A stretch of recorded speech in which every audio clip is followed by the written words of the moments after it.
let's start recording. I'm gonna share my screen. Please interrupt me anytime and tell me when you see my screen, please.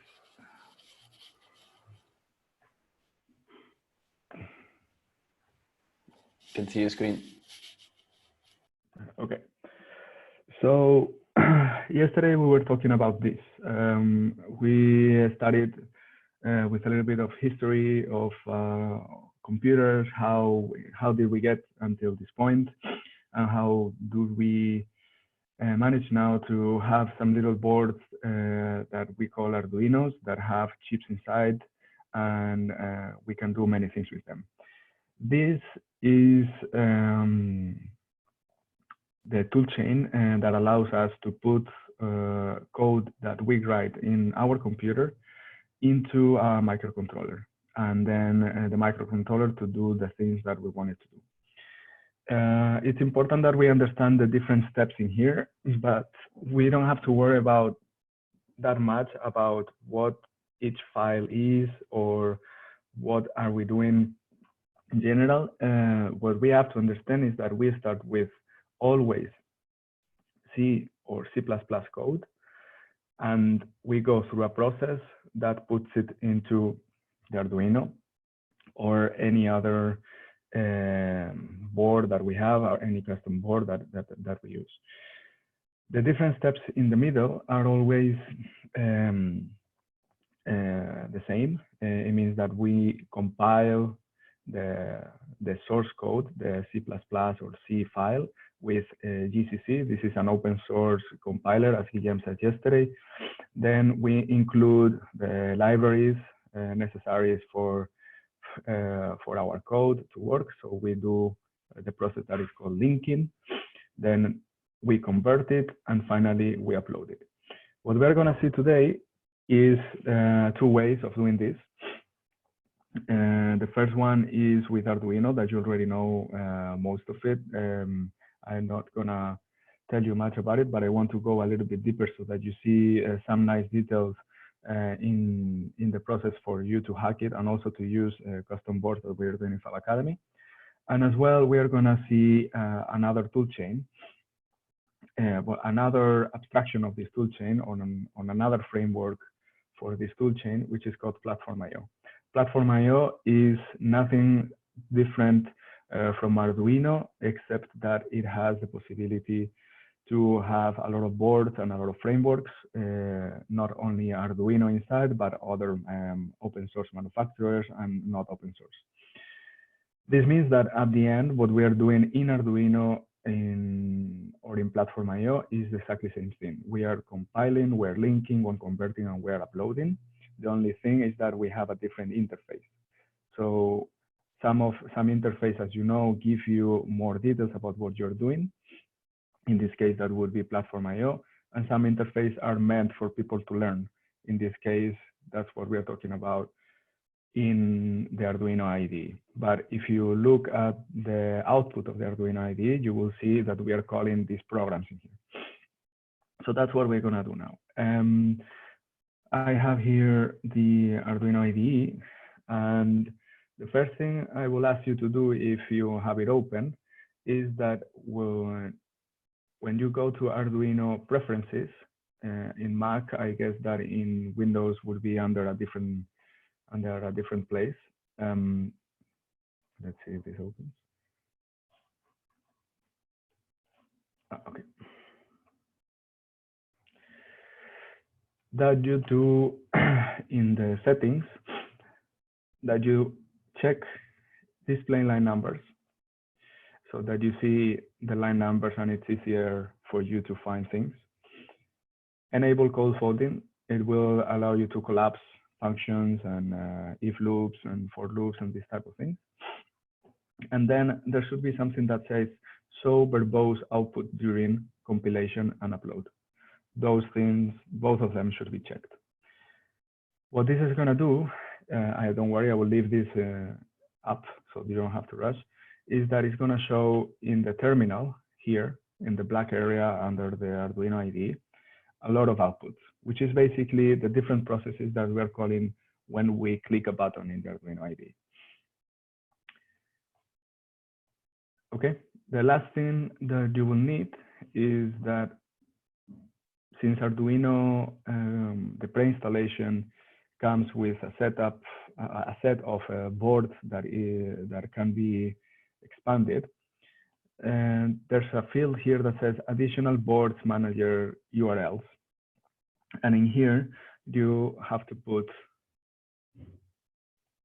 line by line JSON files that are containing board definitions. If you go to the documentation and you go to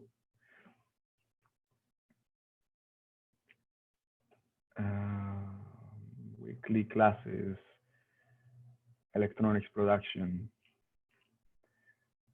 and understanding the boards, this includes in the Arduino ID. That is what you have to copy and what you have to put in your Arduino ID. So I'm gonna copy that again and make sure that I have the same. Just to make it clear, you see that. Sorry, just to make it clear that the Arduino IDE is a programming environment, as Oscar said, but by default has only like the standard Arduino, let's say Pro Mini, Mini, Mega, etc. So, for example, all the ESPs are not programmable by default because they don't. The program doesn't. Arduino, the platform doesn't know how to actually or what board are they are. So by adding this link, let's say like we are expanding the amount of boards that we can program. Sometimes if you are trying different things, you don't have the board embedded by default. For example, the Atetini libraries are not embedded by default. So you need to look for the link of the repository. It usually is a GitLab or GitHub or some people that actually embed it and make the programming for that. And just copy the link here so that actually Arduino can download the compatibility. Exactly. Can you show us again? Mention again where in electronics production the links are? Yes. So in electronics production, you go to extra local classes and understanding the board and getting started.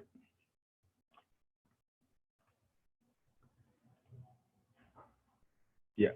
Okay, thank you. Link in chat. And there you have it. Yep. So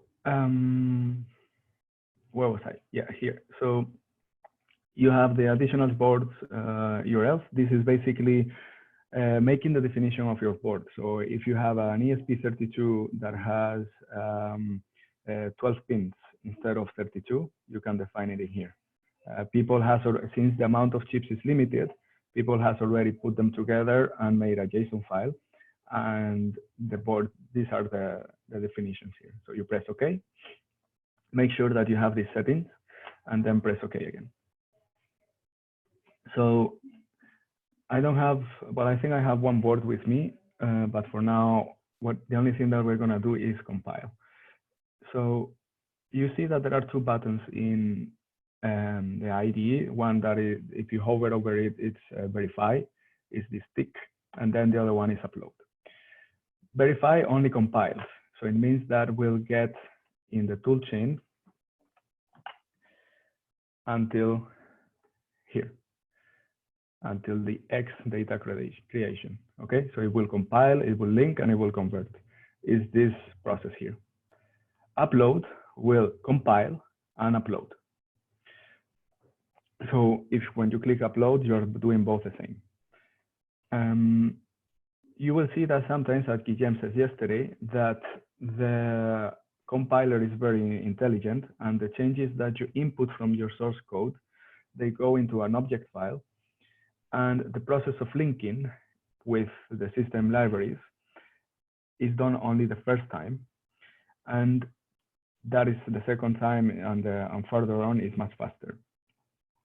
It does happen with some boards, but not with all of them. For example, ESP8266 or ESP32, many times you have to recompile and link the whole thing, and that takes forever, and you will notice. But in many chips, you will see that the process of compilation and linking is really reduced at the beginning once you have done it one time. So, Oscar, question. Yep. Sorry, could you explain a little bit what an object file is, what an ELF program is, and what hex data is? Yeah, so they are different stages on the compilation, linking, and conversion processes. So the object file is the file that is created after compiling your source code, and it's a binary file, but that is only containing the information from the code that you wrote, but doesn't have any libraries inside.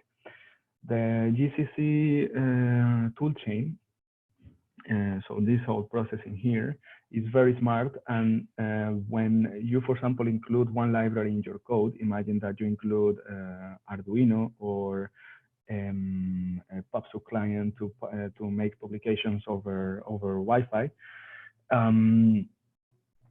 The GCC is taking only the functions that you need for your code, and is looking for the different functions and pieces of code in the library that you need to include.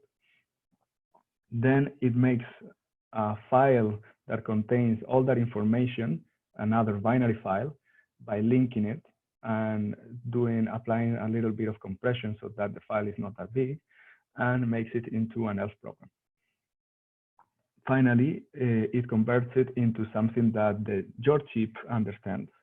So it's the final stage for your chip, and it makes the conversion and generates what we call the X data.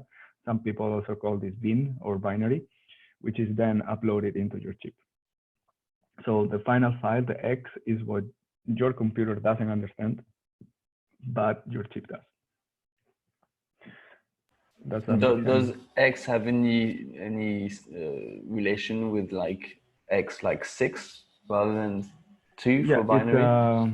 It's a hexadecimal file, in fact. So it's not binary. No, it's not. We call it binary, but it's in hexadecimal. So once we have loaded our boards, if we go into tools,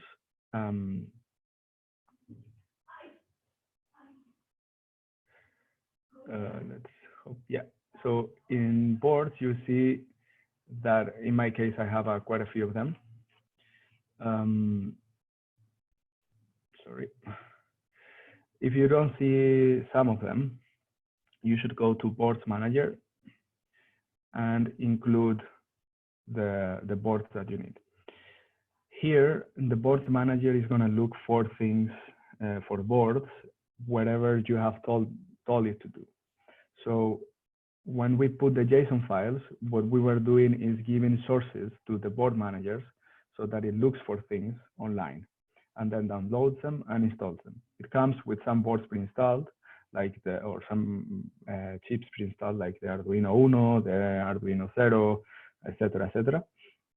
But not all of them are coming here. So when you put JSON files into your board manager, and that was unexpected, when you put JSON files into your board manager, it will include them in the list, and then you can download them and install them. So let me reopen, because I'm experiencing problems with my computer lately.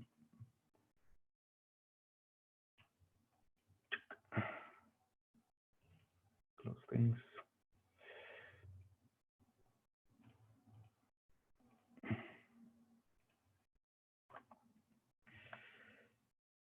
It's reopening, sorry.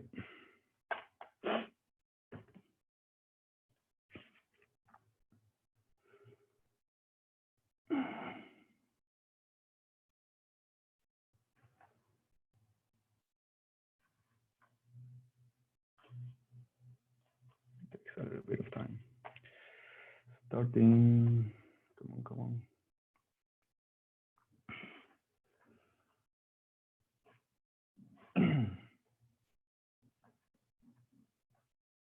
Boy. Okay. So where did it go?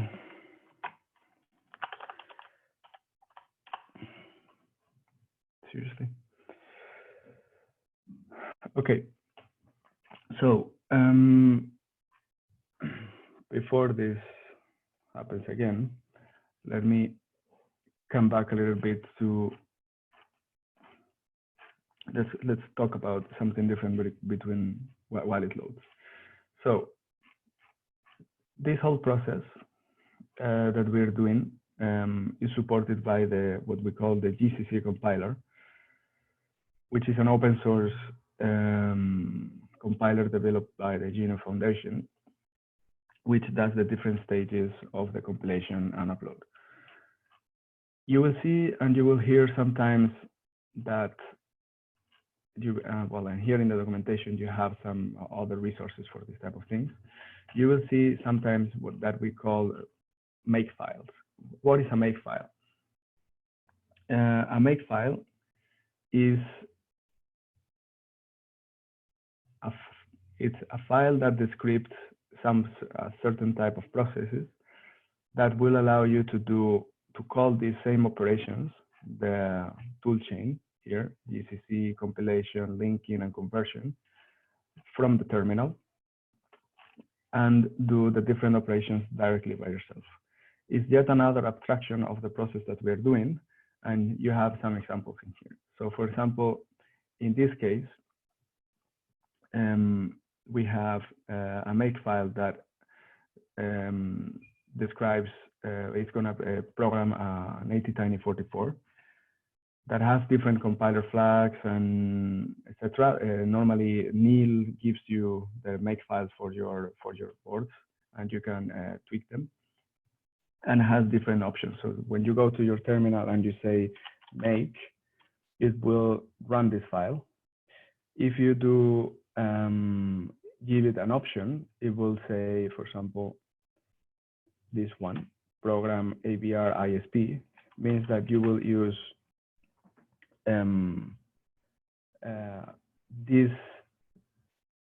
option here to send the same commands that you were doing before. So don't be scared about these make files. They are basically the same as we're doing in Arduino and these things. There are some support in here in the documentation, and we will go a little bit deeper into them. I have my Arduino back open. Hopefully it doesn't crash. Okay. So here, tools. I have my board. Let's say that I have a ESP32. Here you will see that you have a lot of options. Normally, it's good to just leave the things as they are, unless you know what you're doing. I'm going to verify, which is compiling. You see that it says here compiling a sketch, and it's giving me a lot of output. So here, let's see, it will take a little while. Giving using board ESP32, detecting libraries, function, blah, blah, blah, compiling a sketch, and I have an error. So let's say for this board, apparently there's no LED built in. Let's recompile.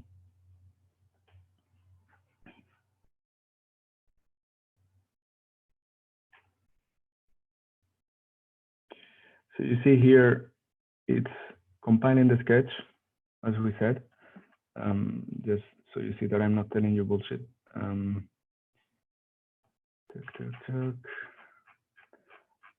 Compiling the sketch, then it was compiling libraries, then it was compiling the core.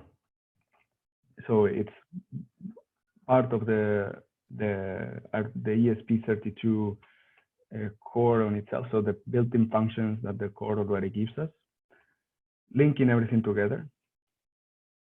So this process here, and then it finished and it generated. You see that it called all these things,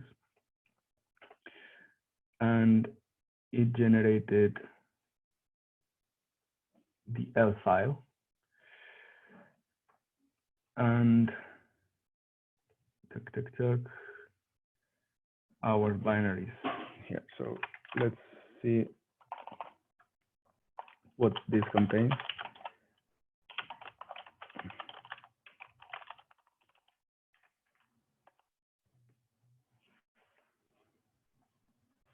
And here it is, our file. Okay, so this is what the chip understands, and we have just generated with Arduino.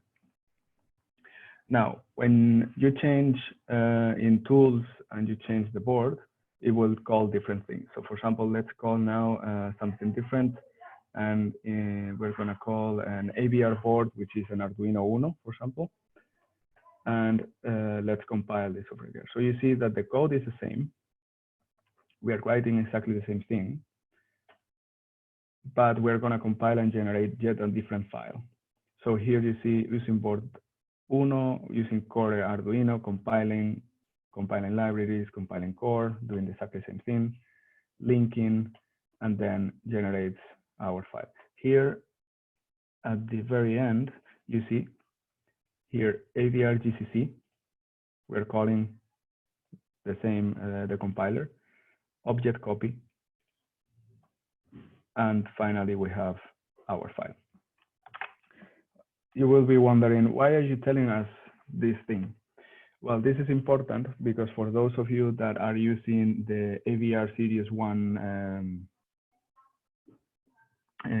chips, you need to know where this resides, because at the moment there is no way for flashing the files from the Arduino IDE to your AVR ATtiny Series 1. So for those that are using the 1614 or the 3216, the new chips that we introduced this year, you need to copy this file, or you need to find out where this file is and send it to the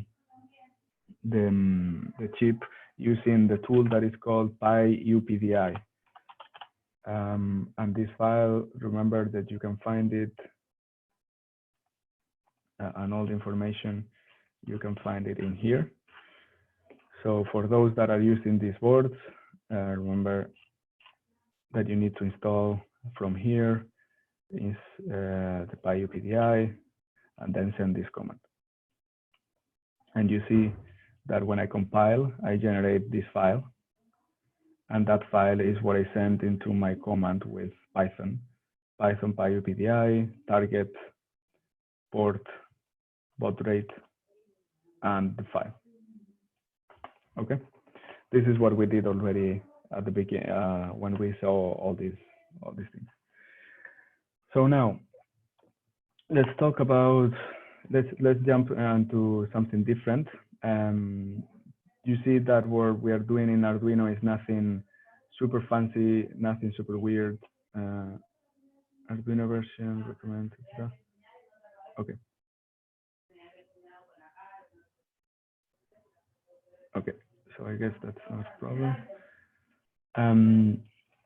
So what we are telling you here in the Arduino IDE is no magic. What basically it's doing is calling the toolchain that we saw yesterday with Guillem, and there's nothing weird about what we're doing. As I was saying before, you could do this the hacky way, and before we invented the Arduino IDE or Platformio, people was making use of what we call makefile, which basically was doing the same thing, but it was taking what we call a descriptor file or a makefile and running it with different options. You have some examples in here. I think it's very interesting that you have a look at this, and if you manage to make all three options like Arduino IDE, makefiles, programming, and Platformio, you will be very good for the week. Of course, be careful and check the documentation in here so that you see if it's possible or not to actually do the whole process in all three, because in some cases you won't be able to, depending on your board. And as you see in here, for example, in the ATtiny Series 1, we can compile with the Arduino IDE, and it says only option for now. means that Platformio currently has an issue open on GitHub, not allowing us yet to do the whole workflow that I will show you for these boards with Platformio. So you have to check what your process is for each of the boards. Now, let's jump then to Platformio. What is Platformio? Is basically, in layman terms, development environment. What does that mean?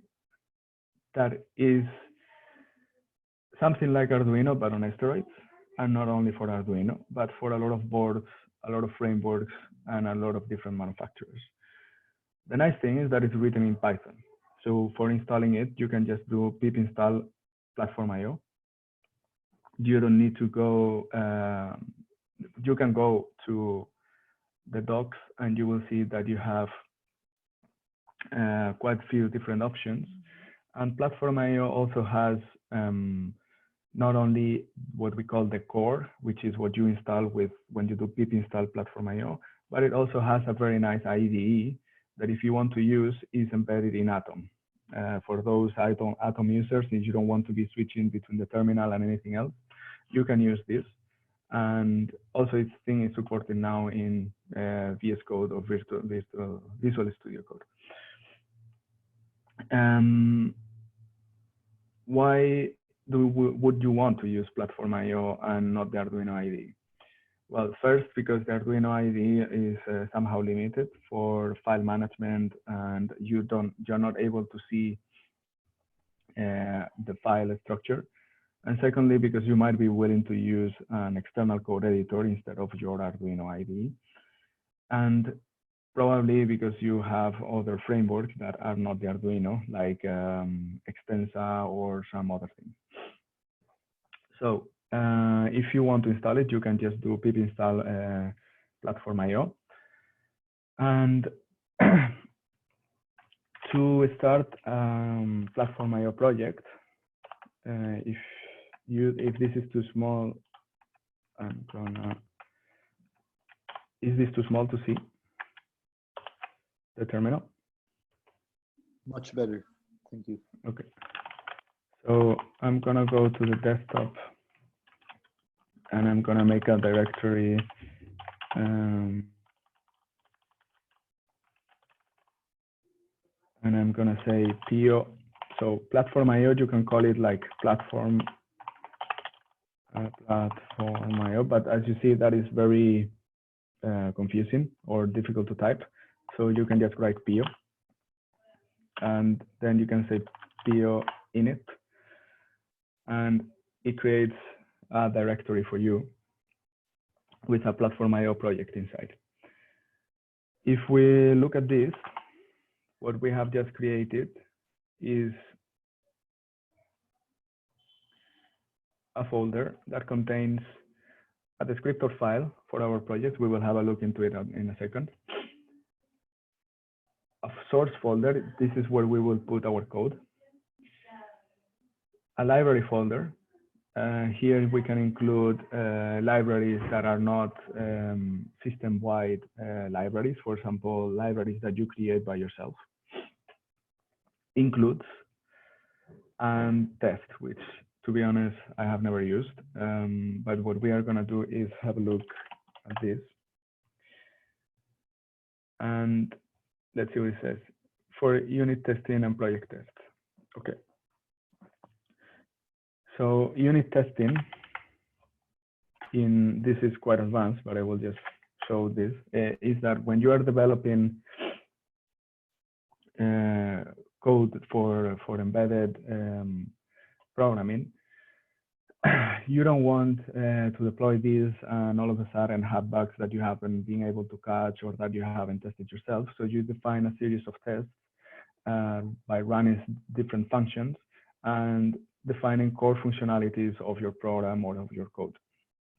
Then once you define the criteria for the pass or no pass, and you run these tests, and if you succeed running these tests, then you can be sure that your code is functional. If not, then you have to come back and debug again your code. So, yeah, anyone? One question. When you go ahead. Yeah. When you make this test, you make this test on your source code or in the compile stuff. You will make it in your source. You will make it in your source code, but I think that for embedded programming, and I am not an expert in this, probably other people can tell you better.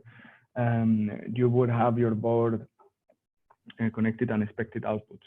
So you will run your code yourself.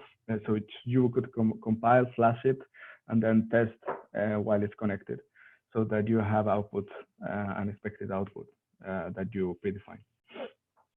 So for example, imagine that we're developing a calculator and that we know that 2 + 2 is 4, and the calculator gives us 5, and then that would be a no-go or a fail. Antoine? Yeah, just so the test we made is the same that we can do in the Arduino IDE. Is the same process or is something different? No, this is something different. This is a little bit more advanced so basically what you do is you develop your code as you would do in your Arduino IDE, for example, for a calculator. And then you say, okay, I'm going to connect my calculator to my computer, and I'm going to say, run the test, connect to the board, and ask how much is 2 + 2. If it gives me 4, then the test is passed. If it gives me 5, then it's not passed, and then I have to make modifications in my code. Yeah, thank you. Yeah. Of course, this is much more complex than this, and then you go deeper into memory and these type of things. But don't worry, we won't get into that level of abstraction.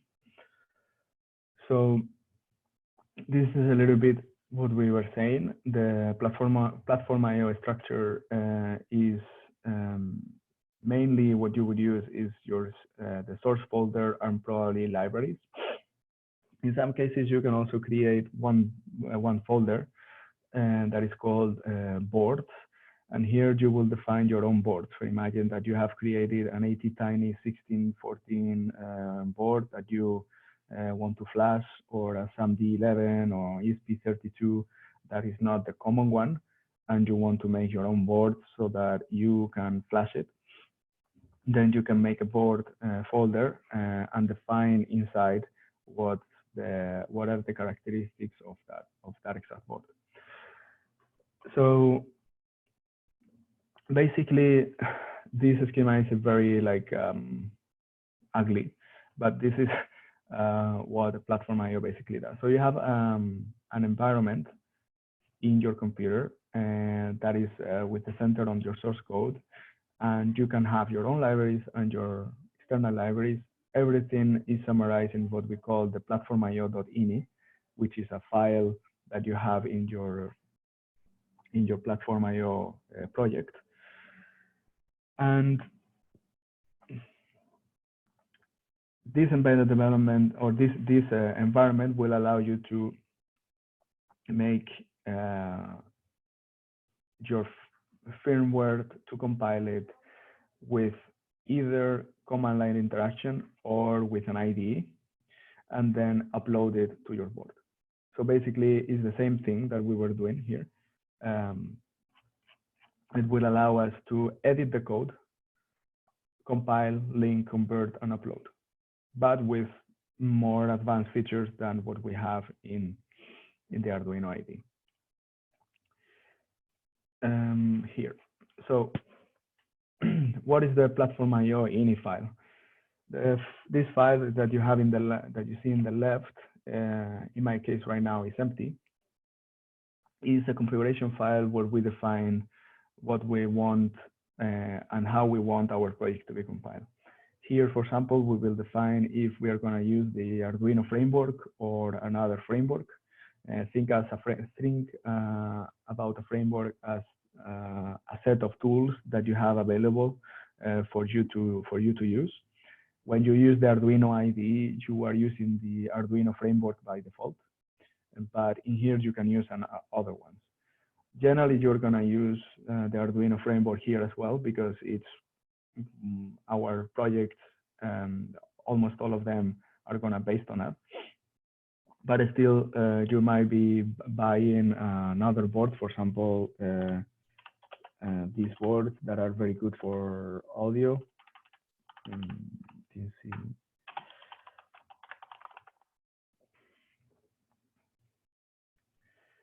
So,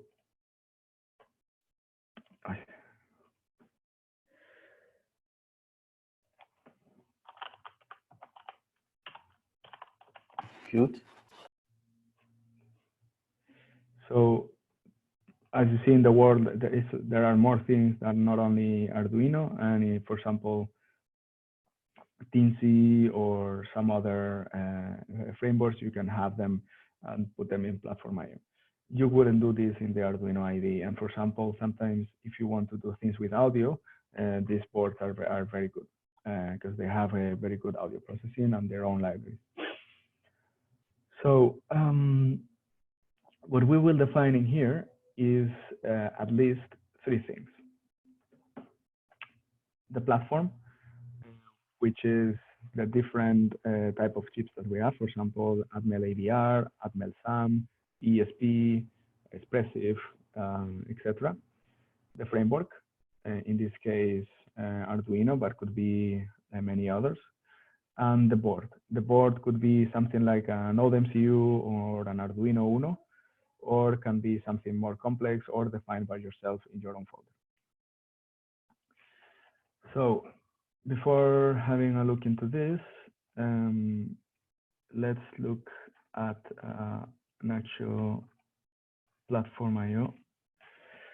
Wait, when you see the boards, for example, when we have this ASP32 or IT Tiny, we have to select the integrated circuit, or we have to do more and define in another way the board. Yeah, so there are 2 options there. Either is a predefined board. So for example, let me go to boards here. So you can have, here they have the board catalog. And the board catalog, you see that there are plenty of them. Let me extend this a little bit.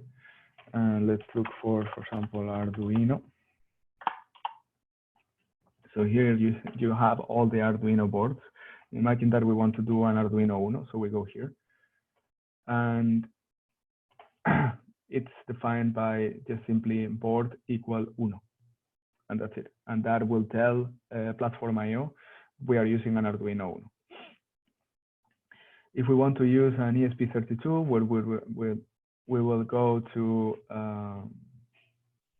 back in here, and we look for ESP32, Expressive 32, and we can, for example, have another fruit feather, which is the advanced version of what you have done in MDEV this year, with a battery charger and nicely looking. And here you see board feather ESP32. You could have your custom board, yes. And how do you do that? You do it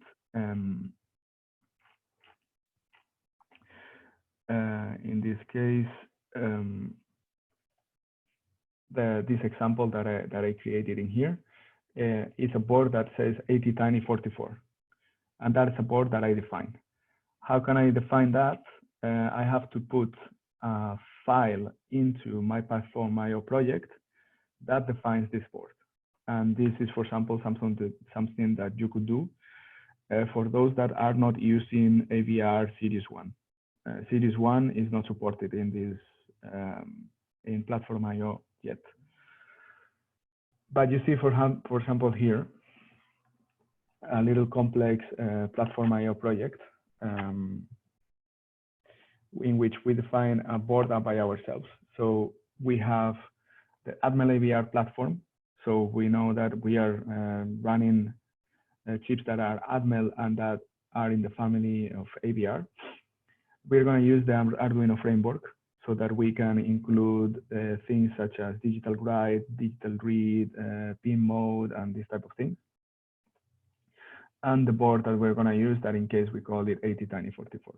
This could be simply an Arduino Uno, but in this case, we're going to use a custom board that we create ourselves. Finally, you see here that there are two extra lines. The first one is upload protocol. For those that are using the ATtiny boards, you need to define how you are going to upload it. And in this case is the fab ISP that you created is USB Tiny, and some extra scripts that you could add posteriorly. In this case, we don't need any. Finally, you can also add what we call compiler flags. Imagine that, for example, you put a resonator or a crystal on your board, and that changes the compiling options or the speed of your board from 8 megahertz to 20 megahertz because you want to use a faster speed. Then you have to tell your compiler that you are going to run at that speed. Otherwise, the chip won't know. It will receive a signal, a stereo signal, but it won't know at what speed it's running. Finally, you can also include libraries. Here, you could include libraries from GitHub, from your own repositories, from other people's repositories, etc., or from Platformio projects. And you don't have to have them installed. It's very interesting to do that with version control. So, and I will show you at the end, but you can add, for example, Radiohead from GitHub and specify a certain version so that your code always works. And if they make a change in another library, then you don't have a problem because you lost compatibility. So let's leave all this out for the moment. And this would be, for example, our Platformio ini. If you can't see this, I think probably that's better. But this would be the basic of the basics. Then you can try to add more things. The good thing about Platformio is that it's very well documented, and also I'm kind of an advocate for this in Fab Academy as well, because I think it can help you develop better code. But as well, only if this starts to be too overwhelming for you, stick with the Arduino IDE, because for many of you, the projects that you're gonna do, the Arduino IDE will be enough. Now, here, as I was saying before, the library dependencies can be specified in many ways. Some of them have a version ID. This is the version ID inside Platformio. The name of the library, some of them are so famous that they don't need any links or any descriptions. You can specify the versions. You can specify where they come from. It can be from yourself or it can be somewhere else. And even from a remote with a zip file. But these are different options for now. I think many of you don't use them yet, but keep in mind that you can do that, especially for more complex projecting. When we start talking about input, outputs, you start managing, for example, servos, or you start talking with Wi-Fi, you can include your libraries here, and you would have them available in your code. The nice thing as well is that when you start the project and you compile the first time, we will see that Arduino is gonna, Platformio is gonna download the libraries and it's gonna install them for you, so you don't have to do that process by yourself. So,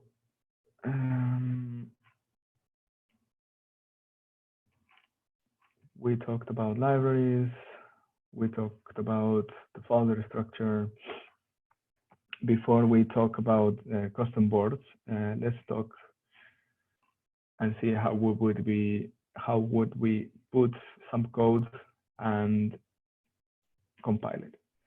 So I'm gonna make a new file in the source folder, and I'm call it main.cpp. Even if, and I really want to highlight this at this moment, you see that these files in Arduino, in this case, we call it blink.ino. Blink.ino and blink.cpp are the same thing. Ino is just a way that Arduino has to identify the file and tell your operating system, open it with Arduino ID. There's nothing else than that. If you open an Arduino file, and I'm gonna file save as. Oh, I can't believe it. File save as, come on. And I'm gonna save it in my desktop. Save. Now I'm gonna go to my desktop, and here I have the blink.ino. I'm gonna load this in here. This is just text, and the fact that it's .ino, it doesn't mean that it's an Arduino file. It means that it has that extension, but it would be exactly the same if it was blink.cpp. CPP are C++ files, and everything that we write either here or here for Platformio or for any other framework is C. It's nothing else. There's no Java, there's nothing else. It's always C. It's not Arduino even.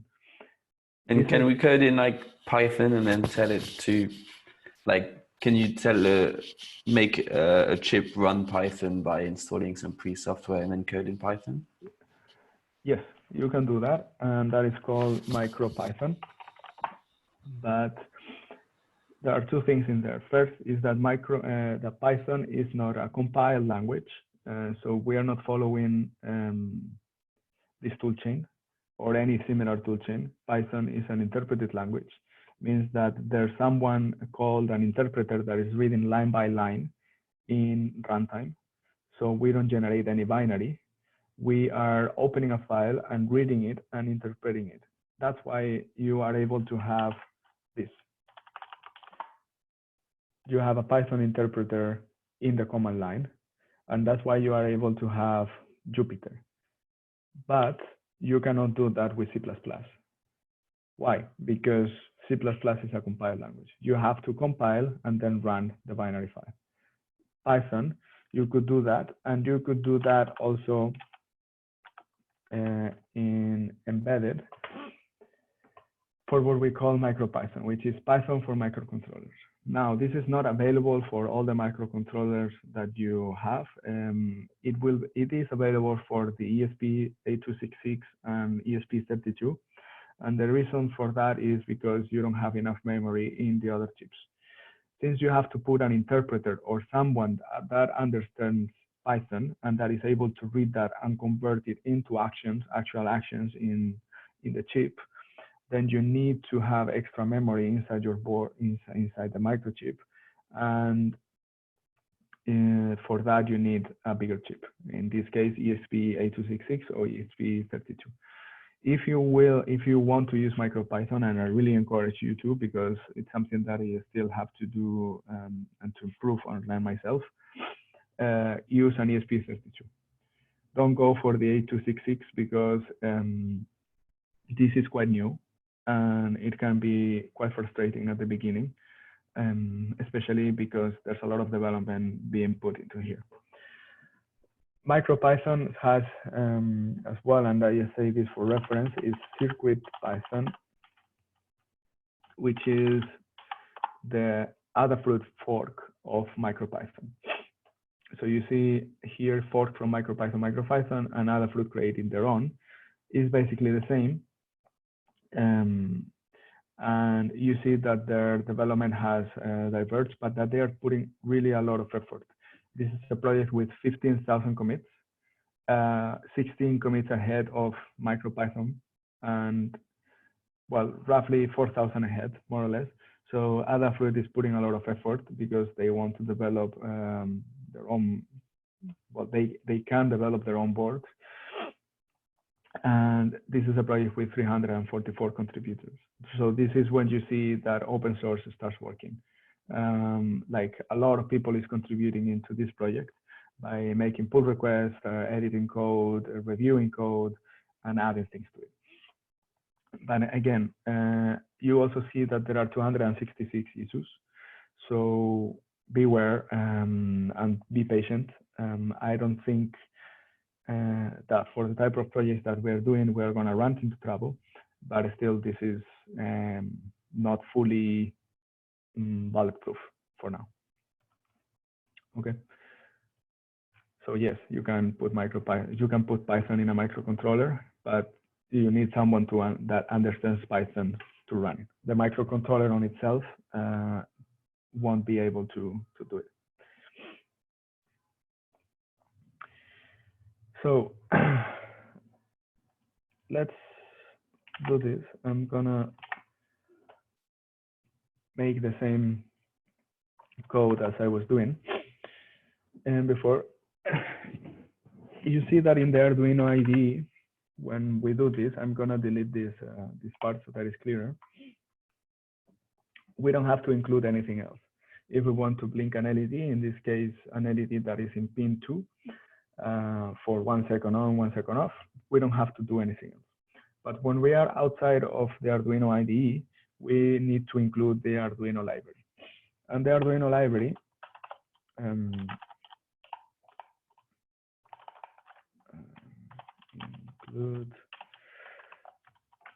Arduino.h. So that's the way you include libraries in C++. You call this decorator or macro or function. I don't know what is exactly this, but you include the header file of Arduino. Do you know what the difference between what is .h and what is .cpp? Is that clear for everyone, or you need between .h and .cpp? So yeah. I've read a bit about C, and the header file is linked with the .m file. No, and it kind of like says what exists. Yeah. So let me just review that this is. But what's the link between the .h and the .cpp? I thought you were gonna say the difference. Yeah, no, I was checking if in the chat there was something. Yeah. So cpp.h.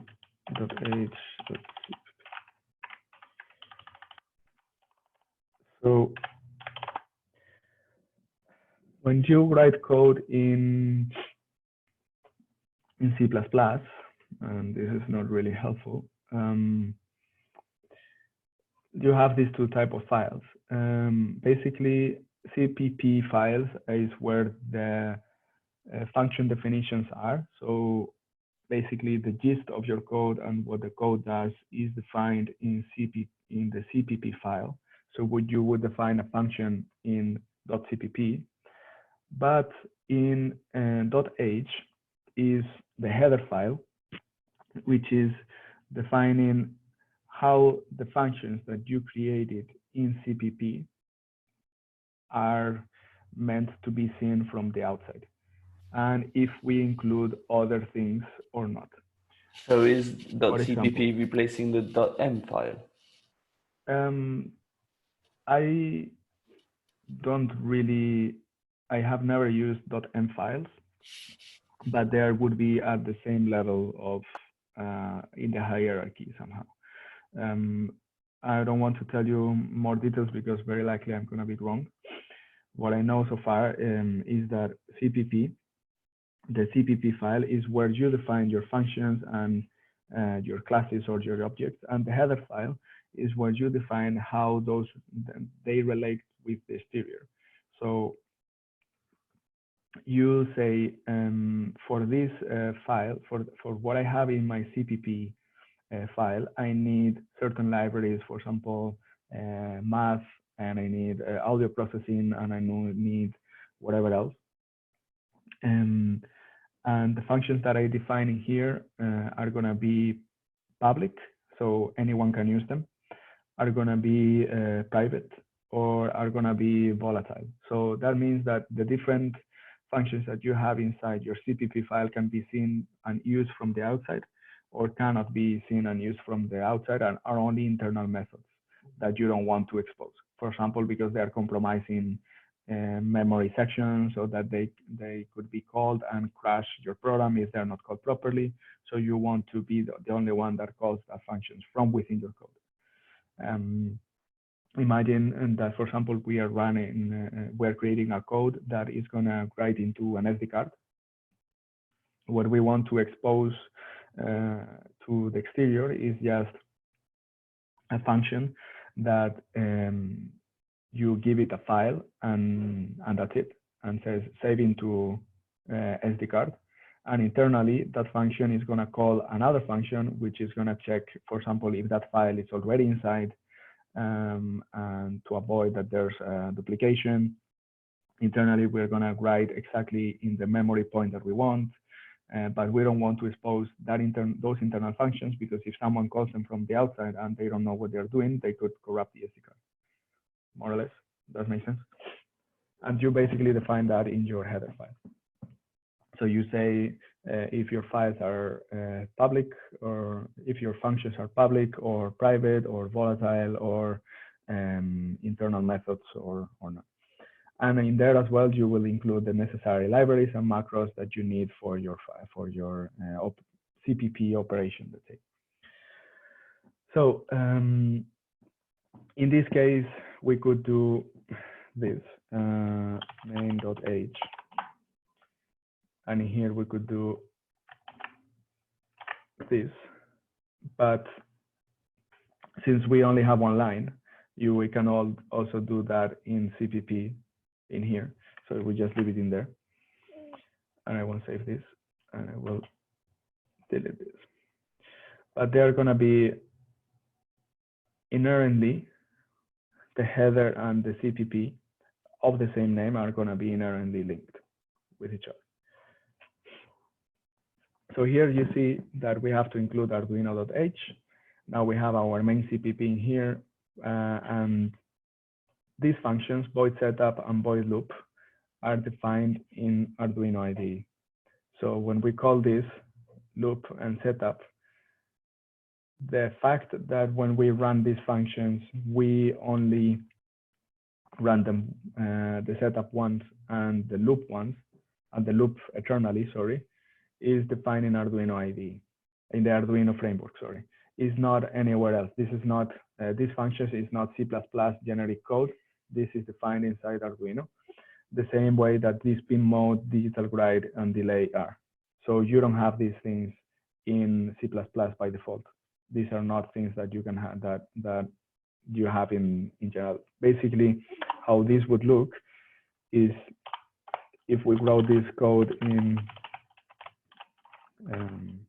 let me,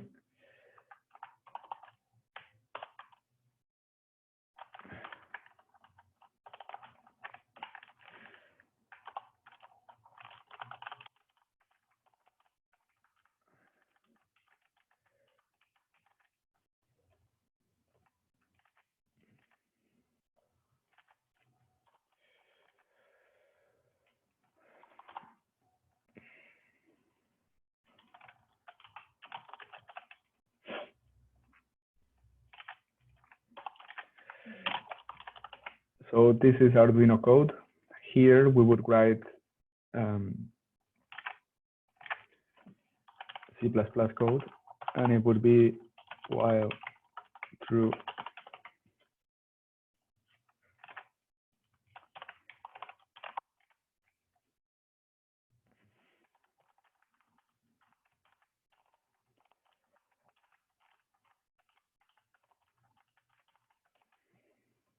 so this is not like that. This is sorry, true.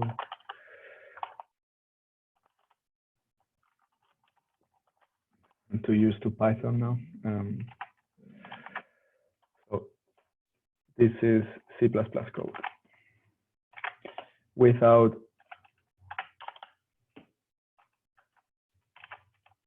the Arduino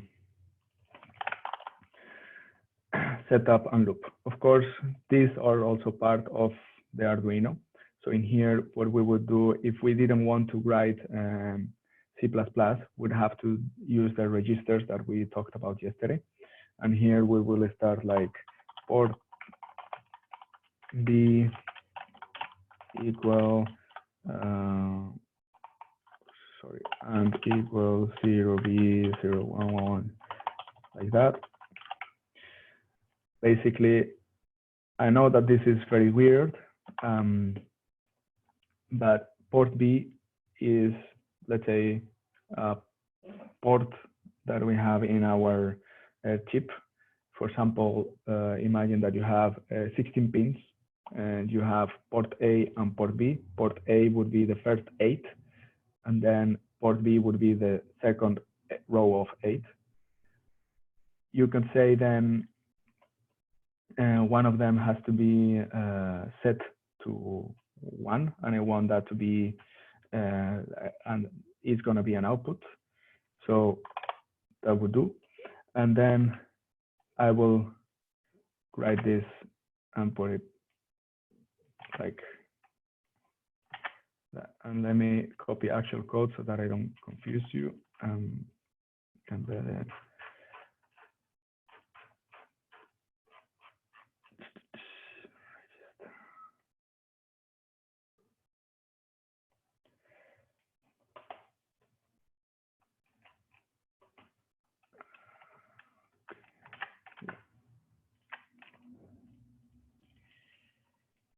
So let's do this in here. Yeah. So this would be C++, pure C++, without anything, any extras. We would have to include a couple of things here. But basically we are saying ports under modify the registers under port A, number 6, and set it up to be output, and then write it and write it.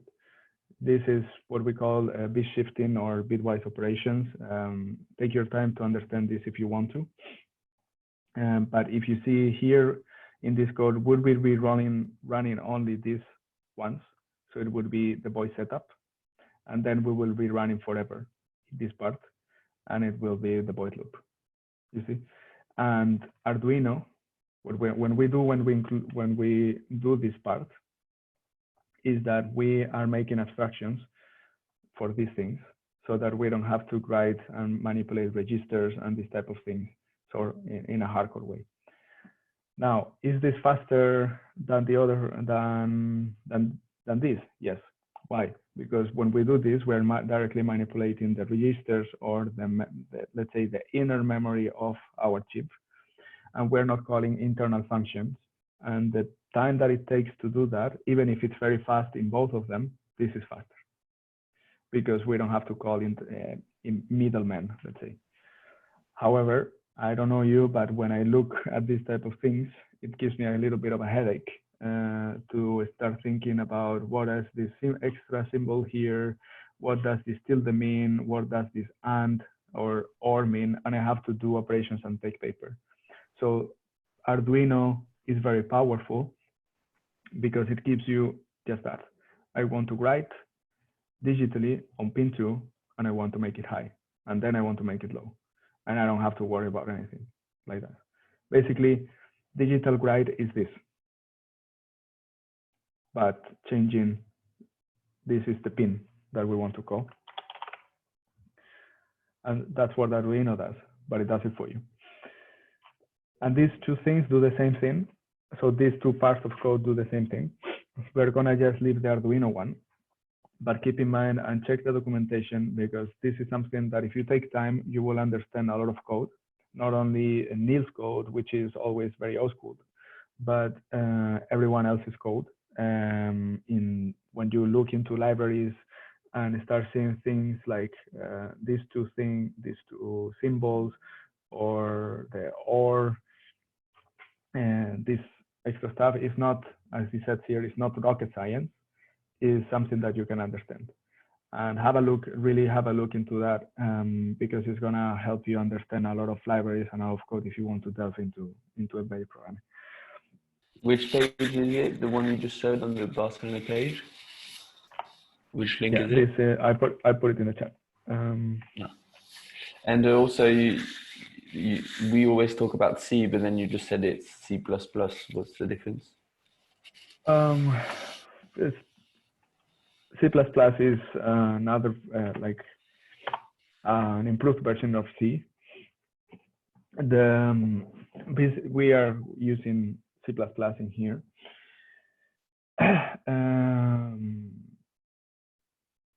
But the frontiers are very blurry. Even like for me, it's difficult to say when we are writing into C, pure C, or C++. Yeah, I had a quick Google. It just seemed to say that C++ is an evolved version of C where it's object-oriented rather than procedural. Oscar, so, yep. if you went into this code that you had before with the C code, and you wrote a function that takes a parameter that's the pin number, on the so what you had in the Sublime. Well, yeah, that's the same. Yeah. If you wrote a function in C++ that's called digital write that takes in a parameter and does exactly that line, would it be faster than the Arduino?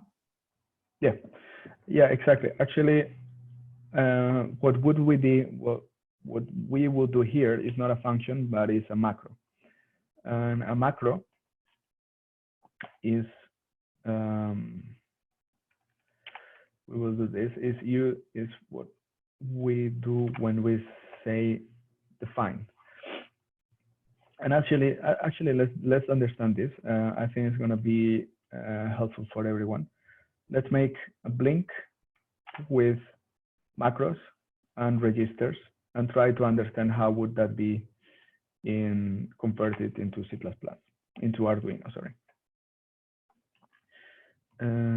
Let's actually take this one code.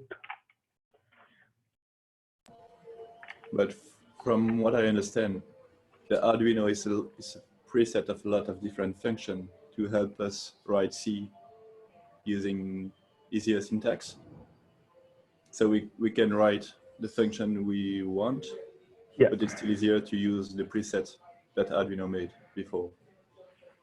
Yeah, exactly. So you could write whatever you feel like if you understand more or less what you're doing. But Arduino, of course, has done a lot of the job already for us, and that's the powerful thing about it. It's not only these 3 or 4 functions; they have quite a few more. And the nice thing is that it's much better documented than macros or general like other functions that has people done.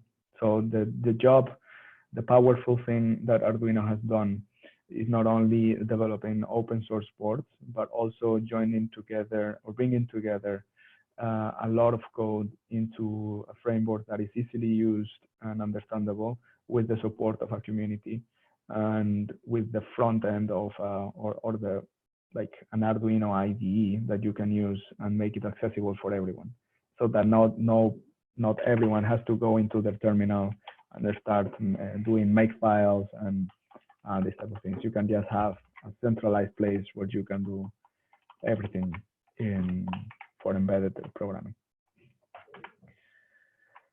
So let's understand this very quickly.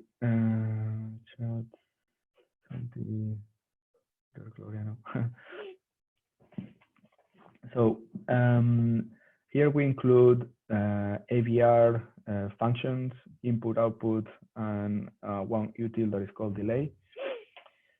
That is from the core of AVR of our chips or our framework. And here we define macros. When we type define, the first part that we write after it is going to be used whenever we call, sorry, the second part is what we're going to put in the code whenever we write this. So whenever I write pin output, I'm going to be doing actually this. And when you do define, the compiler is going to look into your code and do this replacement for you. The nice thing about it is that it's like if you were making a function, but that function is not taking the same space in your flash memory because the compiler is replacing these things prior to the compilation or during compilation, sorry. So here, anytime that we call pin out, we are passing two arguments. It's like a function, but not a function, remember? The first one is the port. The second one is the pin. And in here, what we are doing is, this is called bit shifting. So we're shifting 1 6 times in this case. So pin is 6. So we're making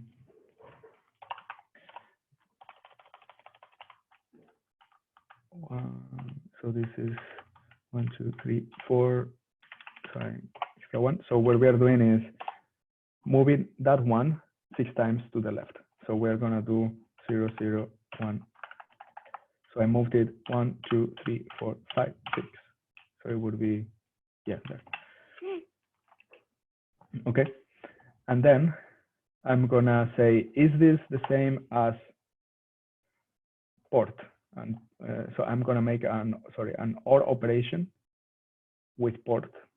The port is DDR-A, that's an internal register. And we're gonna say, okay, the port is currently everything at 0 0 0. I'm gonna do OR, so 0 0 is 0 0 1 0 0 0 0.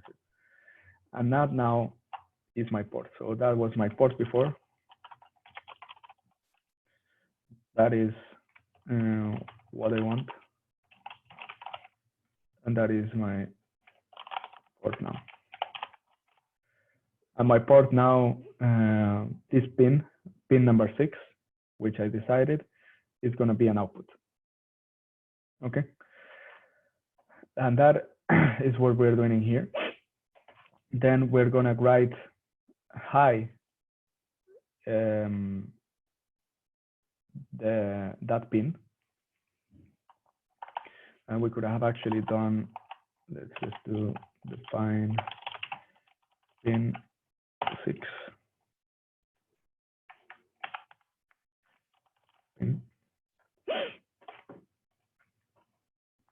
So I'm going to write this pin high. So this is yet another register. It's not, this is the one that defines whether a port is an input or an output.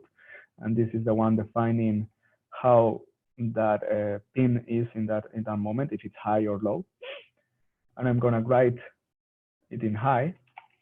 So port A at the moment is 0 0 0 0 0. And I'm gonna do the same thing. I'm gonna do bit shifting. So I'm gonna put a 1 where I want. And I'm gonna do the same thing. So my port A before is this. Now my port A is that. So I put 1 in there. It means that that pin is high. And that's what I'm doing when I write the register. This means that if you look at this, the register is like this switch, this dip switch, and I'm going to 0, 1, 2, 3, 4, 5, or 6 or whatever, and I'm turning this on. I'm writing a 1 in there, and then that means that my pin is high. The same way I could have not only for defining that my pin is high or low, but that my pin is an input or an output. And in the datasheet, you will see that it says, whenever this register is put to 1, it means that the pin is an output. And whenever this register is put to 1, it means that this pin is in high. Then we're going to write it low, and we want to do another operation. Here, it means we're going to take a 1. So this is my port now. I'm gonna put a 1 in here, and then I'm gonna negate that. So I'm gonna turn it around, and I'm gonna say this is the opposite.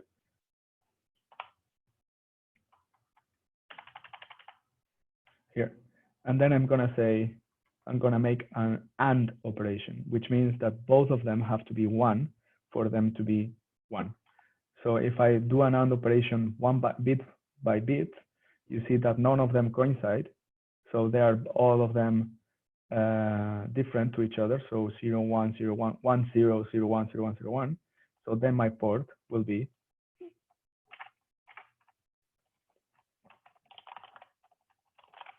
0. And this means that I'm going from having 1 in number 6 to having 0 in number 6. And I'm having a delay, which is 1,000 milliseconds between both of them. And I'm writing up and down, up and down, up and down. And I'm doing that by manipulating the registers. And doing operations that they look like they're going to give you a headache. But if you divide them little by little and you make the same thing as I did in here, you can guess what is going on. And this is, then you realize that this is no different from that. And this is faster than that. And takes less space, because in here we're not only including pin mode and digital write and delay, but we are including the whole header file of Arduino, which you could look at. You could look at it in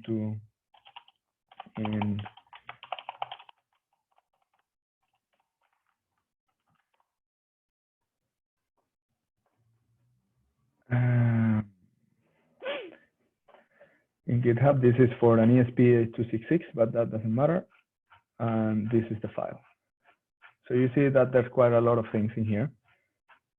And we are just avoiding all that and putting this.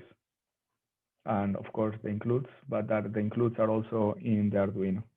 So we're reducing a lot the amount of space that we need. When you have 8 kilobytes of flash, as you have, for example, in an 80tiny 84, then this matters, because 2 kilobytes or 4 kilobytes are like 2 pages of text. And then all of a sudden you run out of space for doing the things you want. Okay. Do you have any question? Is this being too hardcore, or? I guess that it's being quite hardcore. But I mean, I'll stick to Arduino IDE. That's fine. I mean, it's good to have options, I think. So let's go back in here. And I still see some enjoying faces, so I'm happy. Let's have a look. Let's stick with C++.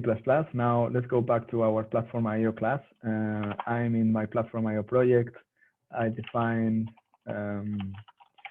my Platformio ini. I'm gonna use 80tiny44.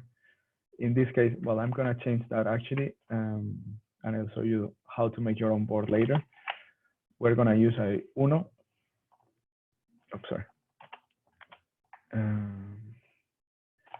We're gonna use board Uno, framework Arduino, platform etmel AVR. So this is our code.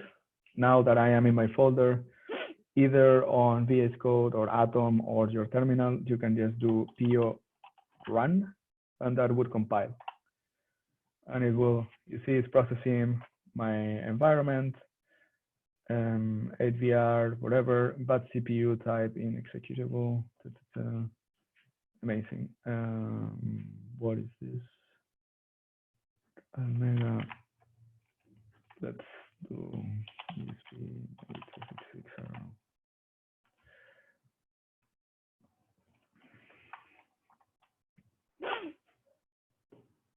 Nope.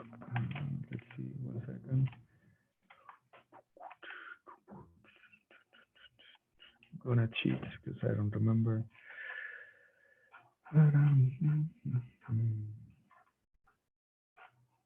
Let me go back. Arduino board Uno framework Arduino. And let me delete this for a second.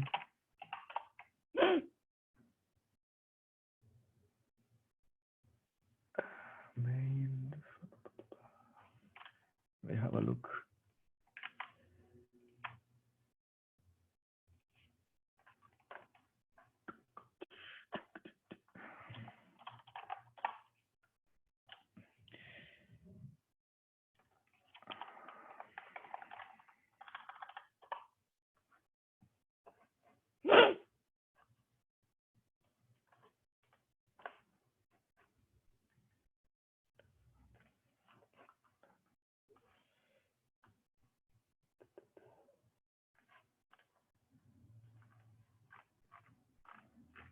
What am I doing wrong?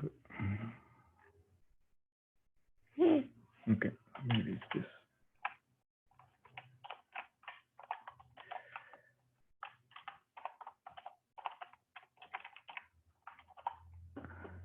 Could be.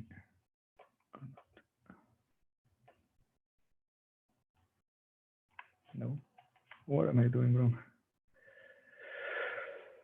Framework Arduino hardware. You don't know, Oscar. I don't know who.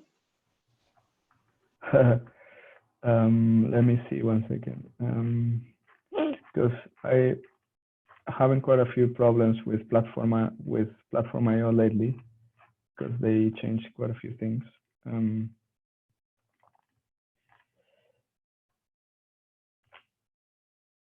Let me check for 1 second if this works.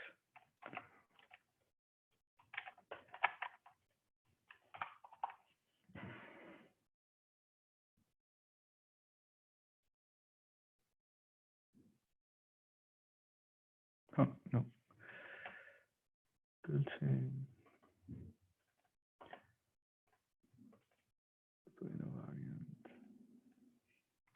Oh, how weird. Let's check. I'll check if I have any problem. Let's go and try another board. For example, ESP.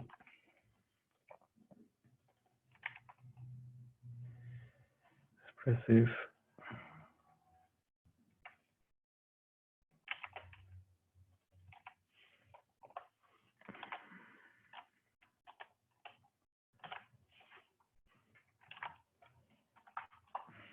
Pure RAM. Further. Okay.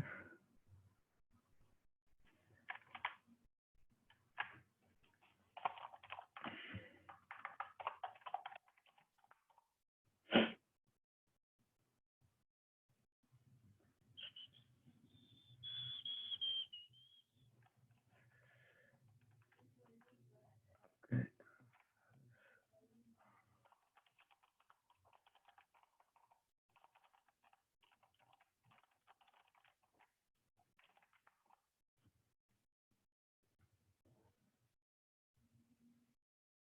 Oh, okay. So I think that I have a problem in my Platformio with the Arduino boards, or at least with the Uno. For the purpose of the example, and if you are going to use Platformio yourselves, let's have a look together. If you have any other problem with another board, and in this case, for example, I'm going to use success. Okay, I'm going to use an ESP32 expressive platform framework Arduino. You see that I have been trying to change this thing in here, include either with quotes, double quotes like that, or like this. This means that either you have local libraries, as it is right now, or system libraries. That's a syntax difference. But you see that now we have compiled and made the L file or binary file. Sorry, and it even tells you the size that you have for data, which means your variables, which is almost nothing, and your program. You see that this is taking quite a lot of space already. It's using 16% of the 1 megabyte that this thing has of flash. So it's quite a bit, and because we are using the Arduino framework. So if we change that, and instead of doing it, we go and do, let's go and copy this thing back again. Here we're gonna have a little problem. Well, we won't be able to because this is not working for an Arduino Uno.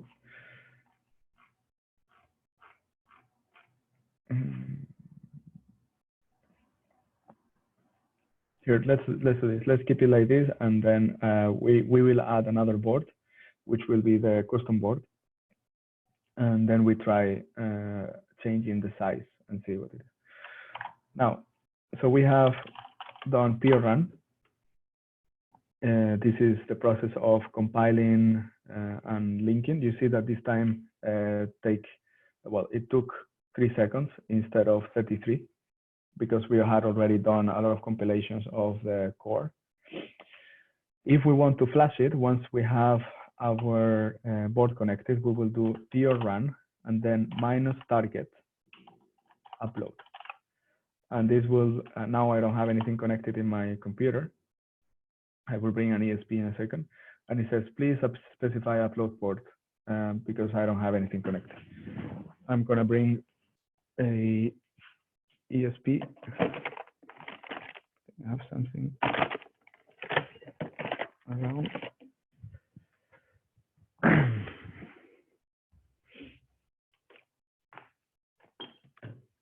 Okay.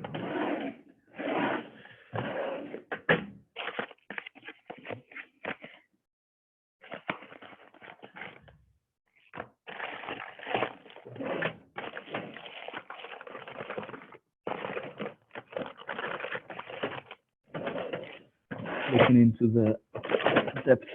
Okay. So this is the board that we are flashing. This is an ESP32.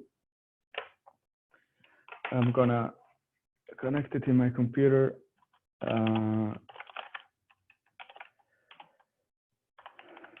Now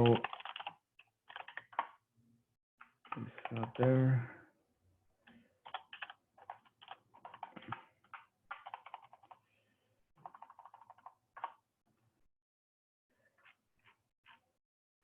Okay, so it's here.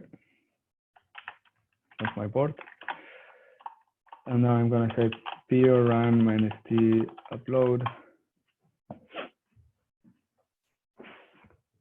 Serial port detected, connecting and flashing.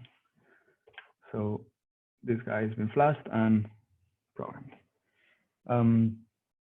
Let's do it with the LED built-in. Let's do it again. So it's running and compiling again, linking, to check flashing, boom, boom, boom, 100% success. And now you see, I don't know if you get to see it, but the LED is blinking. Okay, so that is quite handy because you can have your workflow quite quickly. Something interesting as well is that you can interact with the board as well and do serial communication. So we're gonna do serial begin at 9600, and I'm gonna serial println hello class.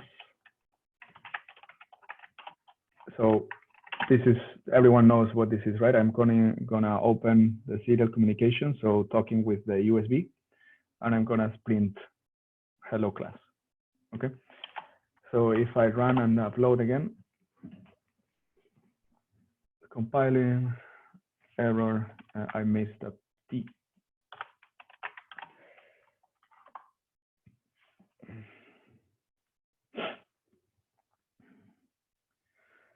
So linking, okay, connecting, boom, boom. Everything here, there. Okay, success. So our LED is still alive. And now we can open that serial communication and listen to it. So this guy is sending things through the USB. So we could do PIO, device monitor, and then we have to say at which speed we want it to. So the baud rate, and then it's 9,600. That is opening, and you see that I receive a hello class every second, anytime that this guy blinks. So I am also able from Platformio to receive and log the things that this guy is talking. Okay, and this is very useful because when you're debugging, you will have to do the serial print at some point and include them in your code so that you see where your code is failing or this type of thing.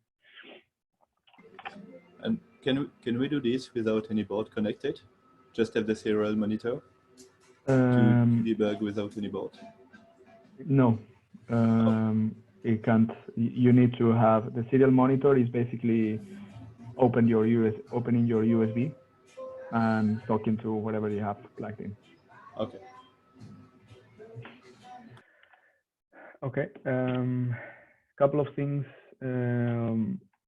that extend beyond this. Like this is the core usage of Platformio. I know that I have been doing different things all the time. Like I've been talking about many things at the same time, but they are all related to the same. Couple of extra things.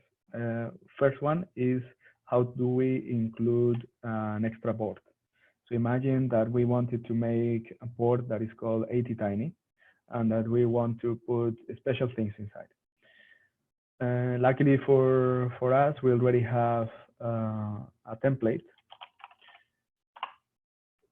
Oops. Let me delete this.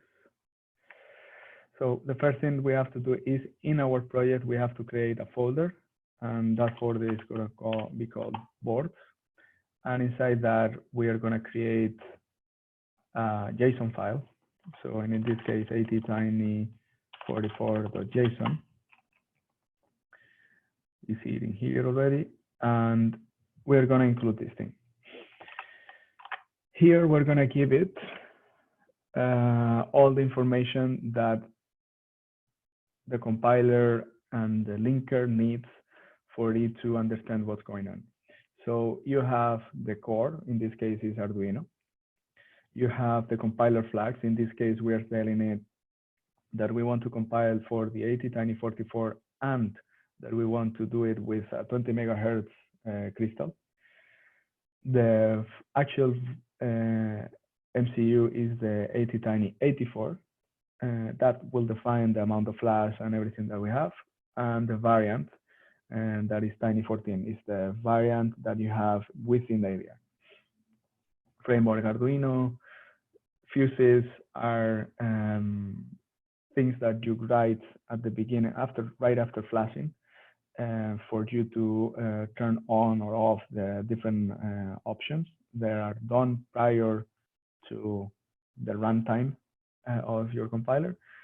And this is some extra stuff like the RAM size, the size of the flash, which is 8 kilobytes, and how we program it, which is USB Tiny, which is your Fab ISP. Okay, so this I created it myself. I have instructions on how to do these things in the documentation and of course in the Platformio documentation. Here then we have to go into our Platformio ini, and we're not going to be doing this anymore. We're going to use AdmeLVR, and we're going to be using our special board. So AdmeLVR, Framework Arduino, use upload protocol. We don't need this because we are already defining it in here. And the board that we want. So this now will first look into our boards folder. If it's not there, it will try to look in the Platformio folders. So if we do, of course, now we cannot flash the ESP anymore because it won't work. If we do run, you see that there's a port here. The configuration is there, and it took the file, and I have the same error. I think it's because of my AVR, but believe me, this works because basically I did my Fab Academy with this. I don't know. Currently, I have a problem in my Platformio or something like that. Last but not least, libraries. How do we look for libraries and how do we include libraries? So imagine that we want to include, we're talking with ISP, the ESP, sorry, ESP32. So let me clean this. And we want to find something for MQTT. MQTT is a protocol that we use in networking.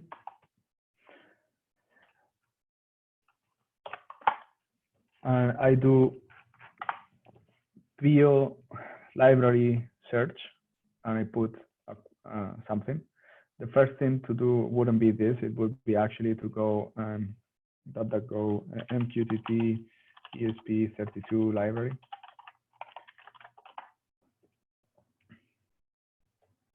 And here you see ESP32 MQTT. So we could try to find this one, or yeah, let's try to find this one, ESP MQTT. So we have it in here. I wanted to find a library, so I went first to .go, then I put a query in here, and then I have the ESP MQTT. So now I can see here the compatible platforms. So the 32 or the 8266. This can be any library for many other things.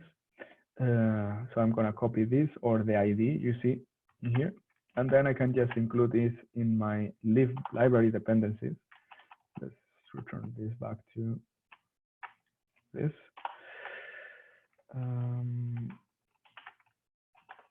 And let's just put Platformio.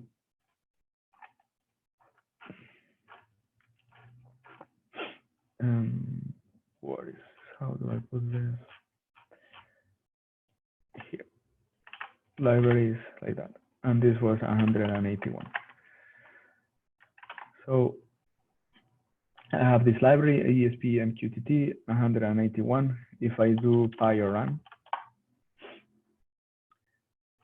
it's saying installing library 181, downloading it, installing dependencies, everything for you. You don't have to worry about. You see have you seen how easy this was to just bring a library in? So it's installing dependencies, downloading them from me. I have everything now. It's compiling. Everything has been installed, and now it's compiling. I could actually try to include that guy. So include ESP MQTT.h, I think it is. Let's have a look.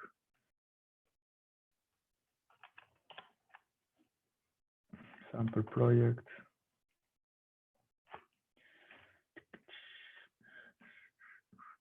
You see these guys here, just 1 second, they have a make file here. See, it's the same that we were showing earlier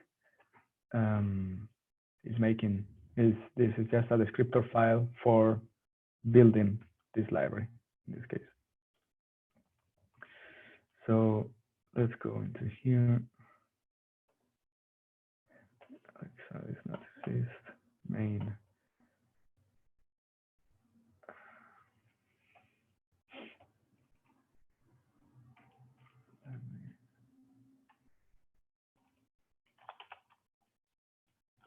ESP.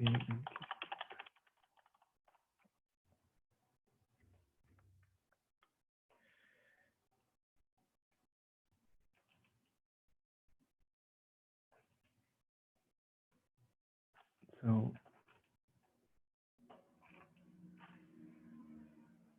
okay, I want to see examples. I think it would be like that. But file run. Tuck.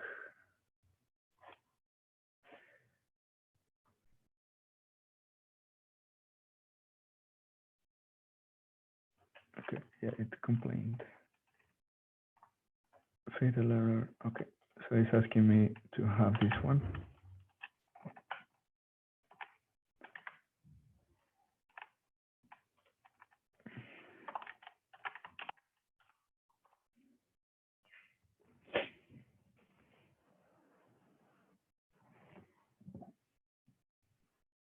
Not found. Error one. Is it not what you need to include at the top of the CPP file? Yeah, that's what I'm looking for exactly. Yeah. So it's ESP MQTT, but here he wants another one. Yeah, ESP MQTT. Let me just look for this for a second. PO lib search.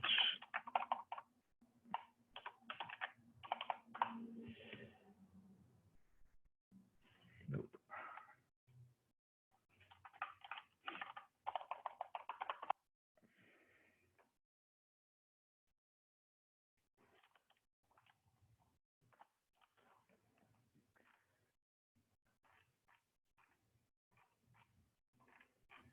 I think we just saw it above.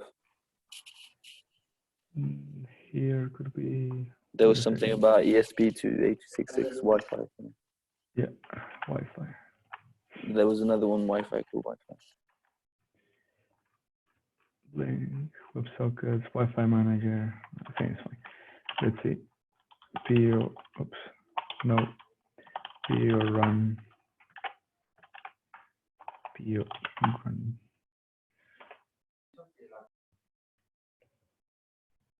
Installing. Okay. Wi-Fi JSON compiling. Yeah, I think this guy is messing around. And let's just include this one. And let's include Wi-Fi, things like that. Let's hope this compiles properly. Wi-Fi, okay, compiling, everything, good.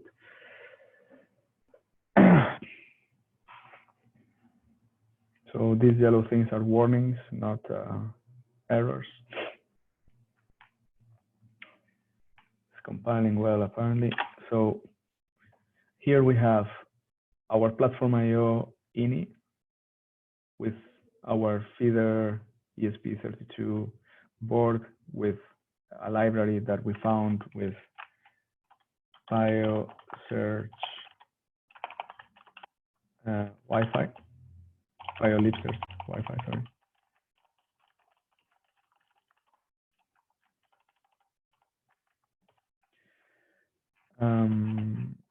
We took this one, 870. So I put it in here. And I include that on the top of my file, the Wi-Fi library. And this guy manages everything. Of course, I mean, for example, in the one before or the one earlier, probably the library is not the one that we should have used or loaded, probably is deprecated. We have to, it was just an example, so we have to look at it a little bit into it. You see that this guy is already saying, okay, we need Wi-Fi library, and I also need SPI, another library. But you don't have to worry about it. This guy is handling everything for you. And if you don't have it installed, then it's saying library manager, installing this one, downloading this version, etc. If you want to do another version, you could simply go here and say 1.1, whatever other one, save, and then run. And it will try to find the version that you require. And that is important because sometimes you need to could not find a version. You need exactly a certain version that I'm right now making up. But you need to fix the libraries or the versions in your code because otherwise it will probably break. And that's pretty much it. Now, well, I know that this is quite a bit of information. What I recommend you to do is, the first thing is that you try to follow yesterday's documentation, especially after here, what it says, the real thing.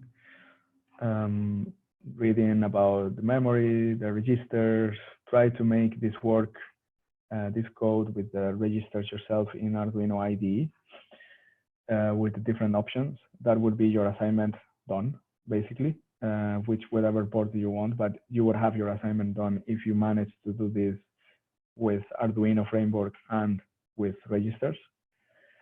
And then if you want extra credit, is that you go and use Platformio for doing the same thing without the Arduino IDE. Again, Platformio is what we use, for example, in a Smart Citizen, or what other people use in development. It's what Victor Barberan uses for writing the code. So it's not something that that you have to do, but it's something that people actually use when you develop proper code for embedded. And people don't generally use the Arduino IDE for this type of things. It doesn't mean that you're going to be better or worse if you use Platformio. At the end, what you know is what you know, and try to use what you feel comfortable with. And always ask for support if you need anything. Everything is in the docs. I would like you to, if you use it, document it well, because then it will be part of the documentation here as well. Of course, we will mention you and everything, but not very, this is like the first years that we start doing this thing. We did it last year, but not many people used it. So if you use it, document it. And that's it. We are 30 seconds to noon. So any comments, any questions? Are you happy that you learned Platformio? Very, very happy. I'm glad. For some reason, the internet in Poblenou went down for Orange customers, so I don't have internet at home anymore.